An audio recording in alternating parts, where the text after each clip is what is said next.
Okay, so we are to Unit 4, Lesson 4, Graphing Function Rules. So I'm going to show you some strategies to graphing functions that you're not sure what the pattern is of that function yet. So when you're not familiar with a certain type of function, use an XY table. I call it an input-output table. So you choose inputs, x values, you substitute them into the function to get outputs, y values. You use those x, y ordered pairs to graph your function. So I'm just going to choose 4 x values, substitute them in to find y values. So I'm going to use -4, -2, and then let's just use 2 and 4. So I'm going to use ordered operations. I'm going to substitute in -4, so that's 1/2 times -4 minus 1. So 1/2 times -4 is -2, so -2 minus 1 is -3. That is my y value. If I substitute in -2, I get 1/2 times -2 minus 1, so that's -1 minus 1, which is -2. So you're just substituting in the x value to get out a y value. If I substitute in 2, I get out 0. If I substitute in 4, I get out 1. Okay? So to graph these, to graph the point -4, -3, -4 is the x-coordinate, -3 is the y-coordinate.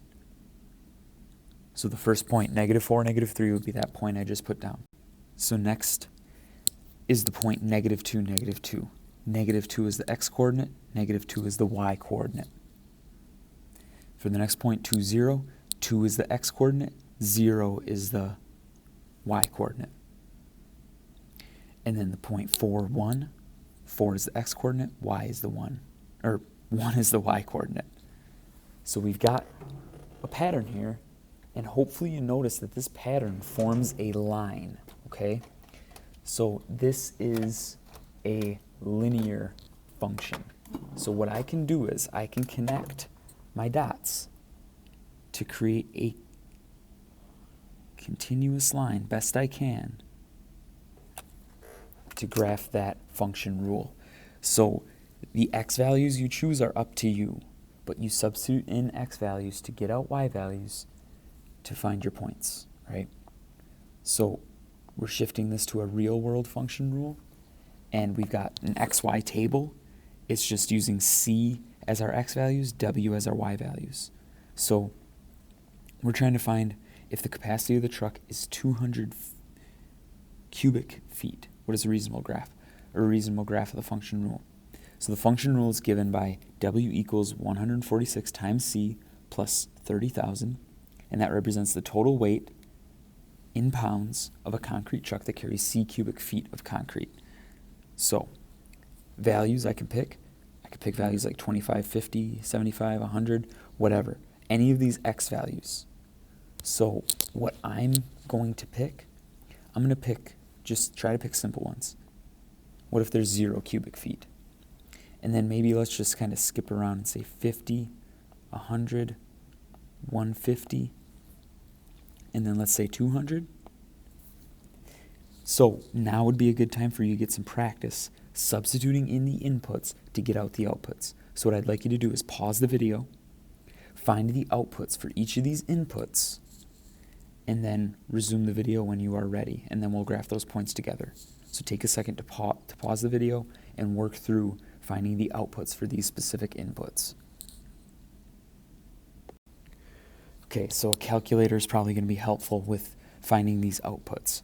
But all I'm doing to find these outputs is I'm substituting the input in, multiplying it by 146, and then adding 30,000 to that value. So these are my points. So to graph these points, yes, not all of them are going to fit on perfect little points, but we're going to have to do some estimation to figure out how to graph this generally, okay? So the point 0, 30,000 would be right here, right?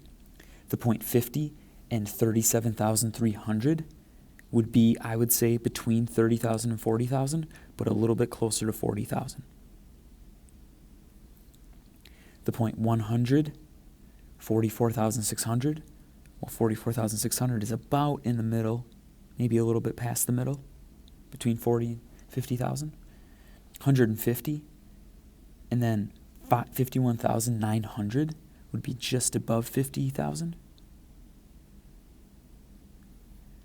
And then 200, 59,200. So that would be really close to 60,000. So if I graphed this somewhat correctly, I would have a graph that looks or resembles a line, sort of. Now that's not perfect, but graphing is not always perfect, all right? So especially with graphing real-world functions, you've got to do some estimation, okay? So as long as I know the outputs are good, if you graph the points and they're a little off, that's okay. But the thing we're looking at as a reasonable graph, I only drew this graph in one direction. The reason I didn't go to the left is because I wouldn't have negative values of concrete or negative values of cubic feet of concrete. So it's only positive inputs, only positive x values for this function. So that's what I mean by a reasonable graph. Okay.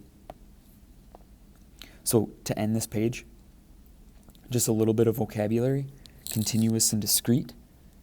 A continuous graph has no breaks or gaps. It can be a line, it can be a curve, but it's a continuous curve or line with no breaks or gaps. A discrete graph is just a graph with only points, a bunch of distinct isolated points.